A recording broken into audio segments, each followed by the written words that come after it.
Saudara-saudariku yang terkasih, apakah Anda pernah menghayati secara sungguh saat dimana Anda membuat tanda salib, Bapa, Putra, dan Roh Kudus?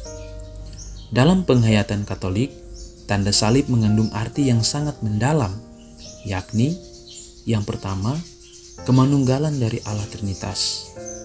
Yang kedua, salib menunjukkan keadilan Allah yang menunjukkan betapa kejamnya akibat dosa kita, sehingga Allah sendiri yang menebusnya dengan wafatnya di salib.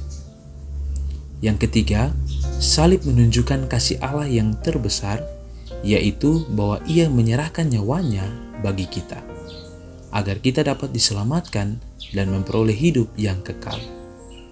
Yang keempat, salib merupakan tanda keselamatan dan kemenangan orang-orang Kristen yang disebabkan oleh kemenangan Kristus atas dosa dan maut. Saudara-saudariku yang terkasih, jika kita melihat makna di balik penghayatan pengungkapan tanda salib ini, maka kita sungguh-sungguh sadar bahwa betapa Yesus sangat mencintai dan mengasihi kita. Yesus sungguh-sungguh memuliakan hidup kita. Bukan hanya itu saja, ketika kita membuat tanda salib dengan penuh penghayatan iman yang mendalam, maka saat itu juga kita mengundang Allah Bapa, Allah Putra, dan Allah Roh Kudus hadir dalam setiap aktivitas kita. Jika demikian, maka setan, godaan-godaan jahat, pengaruh-pengaruh negatif tidak akan menimpa hidup kita, sebab kita dilindungi, dijaga, dan diberkati oleh Allah Trinitas. Membuat tanda salib dengan penghayatan yang mendalam mengingatkan kita juga akan begitu besar pengorbanan Yesus atas hidup kita manusia, yang mana ketika Ia wafat di salib untuk menebus dosa-dosa kita manusia. Allah mana seperti Allah kita yang rela menebus dosa-dosa kita dan membawa kita kepada keselamatan kekal. Saudara-saudariku yang terkasih, setelah mengetahui tentang makna tanda salib ini, masihkah kita malas atau acuh tak acuh untuk membuat tanda salib setiap kali hendak melakukan sebuah aktivitas? Percaya atau tidak, jika seseorang malas atau dengan sadar tak mau membuat tanda salib ketika hendak melakukan sesuatu, maka biasanya yang terjadi adalah banyak sekali hambatan, gangguan, cobaan, masalah, dan bahkan kemungkinan musibah akan menimpa orang tersebut.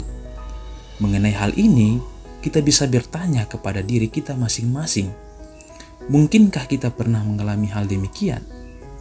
Satu hal lagi bahwa, sebagai orang Katolik, janganlah sekali-kali kita merasa malu saat melakukan tanda salib di depan umum, apalagi di hadapan saudara-saudari kita yang beragama lain atau berkeyakinan lain. Sebab ketika Anda malu, maka Anda sendiri menutup diri terhadap kuasa Tuhan yang begitu besar atas hidup Anda.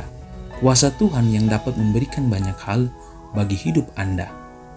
Saat Anda malu membuat tanda salib, maka keyakinan iman Anda dipertanyakan. Apakah Anda orang Katolik atau bukan? Saudara-saudariku yang terkasih, menjadi murid Kristus, kita diharapkan untuk selalu berani menunjukkan identitas kita kepada dunia, bahwa kita adalah orang-orang pilihan Allah yang hadir di dunia untuk mewartakan kabar keselamatan kepada semua orang yang belum mengenal Kristus, agar kelak mereka semua mengenal dan percaya kepada Kristus, memuji dan memuliakan Allah selama-lamanya. Santo Cyrillus dari Yerusalem menulis bahwa janganlah kita merasa malu untuk mengakui salib. Hendaknya tanda salib menjadi meterai diri yang dibuat dengan jemari tanpa rasa malu pada dahi kita dan pada segala sesuatu.